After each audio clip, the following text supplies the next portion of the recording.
रहता है और इंतजार करता है कि जिस बेटे को मैंने डॉक्टर बनाया है, जिस बेटे को मैंने इंजीनियर बनाया है, वो बेटा कम से कम मुझसे ये तो पूछ ले, अब्बू जान कोई दवाई की जरूरत तो आपको नहीं है, कहीं आपको कुछ खाने की जरूरत नहीं है। सुबह से लेकर के शाम हो जाती है, लेकिन वो बेटा एक बार नहीं पूछता है।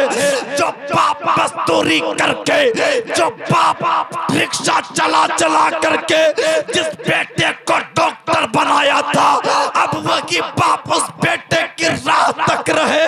काश मेरा बेटा एक बार पूछ ले, अब्बू जान कहीं दवाई की जरूरत तो नहीं है, अब्बू जान कहीं आपको प्यास तो नहीं लगी है, बाबा जान कहीं आपको भूख तो नहीं लगी है। रब फरमाता है, ए मेरे बंदो, चाहे तुम जहां चले जाओ, चाहे जहां छुप जाओ, चाहे जमीन के अंदर छुप जाओ या एक शीशे वाले महल बनाकर उसके अंदर छुप जाओ या फिर बड़े बड़े बंगलों में छुप जाओ, चाहे जहां भी तुम चले जाओ, जब मौत आएगी तो मौत तुम्हारी पीछा कर लेगी। साहब, हमारी नजरों में इतनी ताकत नहीं गई, हमारी आंखों में इतनी ताकत नहीं कि उस दीवार के उस पार क्या है हम देख ले। हमारी नजरों में इतनी ताकत नहीं है, वो घर के अंदर क्या चीज रखी है हम देख नहीं सकते। लेकिन साहब, मौत की नजर इतनी ताकतवर है, इतनी खतरनाक है, इतने पावरफुल है कि चाहे जहां भी आप चले जाओ, जब वक्त आएगा, वो लम्हा आएगा, वो घड़ी आएगी तो मौत आप तक पहुंच जाएगी। कुछ लोग समझते हैं यार हम नहीं मरेंगे, कुछ लोग ये समझते हैं कि हम इस दुनिया से नहीं जाएंगे, लेकिन कोई कहता यार ये जवान था कैसे मर गया। जब अचानक किसी की मौत आ जाती है, अचानक कोई मर जाता है, हम दुनिया के लोग सोचते यार अभी तो हयात बाकी थी, अभी तो ताकतवर थे, मर कैसे गया, मौत कैसे आ गई। इतना याद रखें साहब, जब तक मौत नहीं आती है, जब तक मौत नहीं आती है, जिंदगी की हिफाजत मौत क्या करती है। और जब मौत आ जाती है ना, जब मौत आ जाती है तो जिंदगी दौड़कर मौत को गले लगा लिया करती है। आज ये 40वें की महफिल है, आज हम ये सोचते दुनिया की रंगीनियों में खोकर, दुनिया की दौलत में खोकर, दुनिया के चमक धमक में खोकर हम ये सोचते कि हम मरेंगे नहीं, मौत नहीं आ सकती। लेकिन साहब, आपकी नजरों ने देखा होगा कि ना जाने कितने कितने ताकतवर इस दुनिया से चले गए, कितने दौलत वाले आए इस दुनिया से चले गए, कितने हुक्मरान आए इस दुनिया से चले गए, कितने बादशाह आए इस दुनिया से चले गए। फिरौन ने सोचा था मैं सबसे बड़े ताकतवर हूँ, फिरौन ने सोचा था मुझसे बड़ा ताकतवर कोई नहीं है, शद्दाद ने सोचा था मुझसे बड़े दौलत वाले कोई नहीं है, कारून ने भी सोचा था मुझसे बड़े दौलत वाले कोई नहीं है, अबू जहल ने भी सोचा था मुझसे बड़ा पहलवान कोई नहीं है। लेकिन जितने भी ताकतवर आए, जितने भी पहलवान आए, जितने भी हुक्मरान आए, जब भी मौत आई है, किसी को मच्छर ने मारा है, किसी को पानी ने डुबोया है, किसी के बच्चों ने मारा है।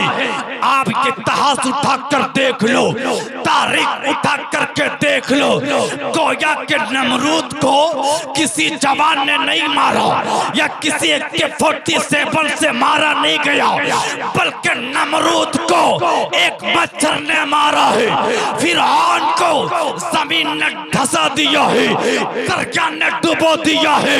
गोया अबू जहल को किसी ताकतवर ने नहीं मारा, किसी पहलवान ने नहीं मारा, किसी जवान ने नहीं मारा, बल्कि बदर के रेगिस्तान में वो ताकतवर अबू जहल को किसी जवान ने नहीं मारा, बल्कि दो छोटे छोटे बच्चे ने या रसूल अल्लाह का नारा लगाकर जब अबू जाल पे हमला किया है, अबू जाल सोचने पर मजबूर हो गया, यार अबू जाल तू तो बड़ा ताकतवर था, तू तो बड़े पावरफुल वाला था, लेकिन तुझे एक बच्चे ने कैसे मार दिया।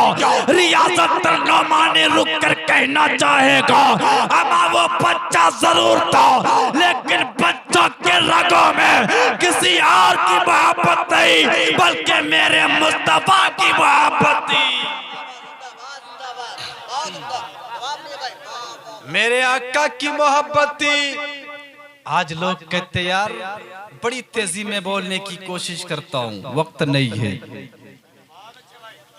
एक ऐसे आदमी था, चौराहे पे कहने लगा, यार एक आदमी बड़े ताकतवर थे, बड़े पावरफुल थे, दुनिया के कोई लोग उसके सामने निगाह नहीं उठा सकते, कोई उसके आगे निगाह उठाकर बात नहीं कर सकते। लेकिन जब मौत आ गई ना साहब, गया गुस्ल देने के लिए, नहलाने के लिए गए। जब नहलाने के लिए गए ना, तो जब उंगली पकड़कर उठाता था ना, तो पूरा हाथ उठ जाता था। जब पैर की उंगली पकड़कर उठाता था, पूरा पैर उड़ जाता था। जब सर पकड़कर उठाता था, तो पूरे जिस्म उठ जाते थे। वो गुस्ल देने वाले सोचने पर मजबूर हो गया, या अल्लाह कल तक इतने पावरफुल थे, इसके सामने कोई ऊंची आवाज में बात नहीं कर सकता था। कल तक इसके अंदर इतने पावर थे कि इसके सामने कोई निगाह उठाकर बात नहीं कर सकता। लेकिन आज कई क्या वक्त आ गया है कि मैं उंगली पकड़कर हिलाता था, कोई कुछ बोल नहीं सकता। आंखें मौजूद थी लेकिन आंखें कस नहीं सकता, हाथ मौजूद थे पर हाथ चला नहीं सकता, उंगली मौजूद थी पर उंगली हिला नहीं सकता, पैर मौजूद थे पर चल नहीं सकता। आखिर बात क्या है? मैंने कहा यारो इतना याद रखना, एक चीज का नाम रूह है, और वो जब तक जिस्म में होती है तब तक आंखें देख सकती है, कान सुन सकता है, हाथ हिल सकता है, ये पैर चल सकते हैं। जब जिस्म से रूह निकल जाती है और जैसे निकलना होता है, ये जिस्म बेकार हो जाता, ये हाथ बेकार हो जाता, ये आंखें बेकार हो जाती, ये पैर बेकार हो जाते। गोया कहने का नतीजा ये निकलता है कि जब तक जिस्म में जान होती है ये जिस्म काम आता है, जिस्म से रूह निकल जाती है ये जिस्म बेकार पड़ा रहता है। तो वही जवाब देते यार, तुम तो आखिरी गुस्ल देने गए, तुम खुद से नहीं गए, बल्कि ये लाश तुम्हें खुद बुलाई है। यार आजा मेरे दोस्त, आज तुम मुझे गुस्ल दे रहे हो, कल तुझे कोई और गुस्ल देगा। आज तुम मुझे नहला रहे हो, कल तुझे कोई और नहलाएगा। मैं कहता हूँ साहब याद रखना, इस दुनिया में आए हो ये मत समझो कि मौत नहीं आएगी।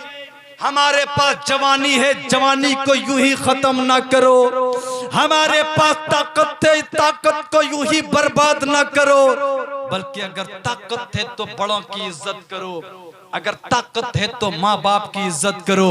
कसम खुदा की आज एक माँ चली गई ना, याद रखना जब तक माँ की दुआ साथ होती है कभी कोई मुसीबत आ नहीं सकती, कोई कभी बला आ नहीं सकती।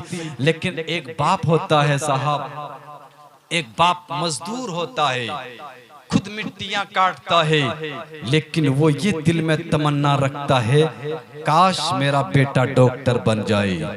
एक बाप अनपढ़ होता है, मजदूरियां करता है दूसरों की गालियां सुनकर। एक बाप अपने बेटे के बारे में सोचता है कि मैं अपने बेटे को डॉक्टर इंजीनियर बनाऊंगा। एक बाप रिक्शा चलाकर ना जाने किसकी किसकी गालियां सुनकर, ना जाने किसके किसके धक्के खाकर, पसीने बहाकर मजदूरियां करता है एक बाप, और दिल में ये तमन्ना होती है कि मैं अपने बेटों को साइंसदान बनाऊंगा, अपने बेटों को हाफिज कुरान बनाऊंगा, अपने बेटों को कामयाबियों के मंजिल तक पहुंचा दूंगा। लेकिन जब बाप मजदूरी करके, जब बाप रिक्शा चला चला करके जब एक बेटे को डॉक्टर बना देता, एक बेटे को साइंसदान बना देता, एक बेटे को इंजीनियर बना देता, एक बेटे को कामयाबियों के मंजिल तक पहुंचा देता, अब बेटा डॉक्टर बन जाता है, बेटा इंजीनियर बन जाता है, बाप बूढ़ा हो जाता, माँ बूढ़ी हो जाती। अब बाप के बाजुओं में इतनी ताकत नहीं कि मजदूरी कर पाए, बाप के पैरों में इतनी सकत नहीं कि वो रिक्शा चला पाए, बाप बीमार पड़ जाता है, काली कोठरी में सोया रहता है, घासता रहता है और इंतजार करता है कि जिस बेटे को मैंने डॉक्टर बनाया है, जिस बेटे को मैंने इंजीनियर बनाया है, वो बेटा कम से कम मुझसे ये तो पूछ ले, अब्बू जान कोई दवाई की जरूरत तो आपको नहीं है, कहीं आपको कुछ खाने की जरूरत नहीं है, सुबह से लेकर के शाम हो जाती है, लेकिन वो बेटा एक बार नहीं पूछता है। जो बाप मजदूरी करके, जो बाप रिक्शा चला चला करके जिस बेटे को डॉक्टर बनाया था, अब वही बाप उस बेटे की राह तक रहे।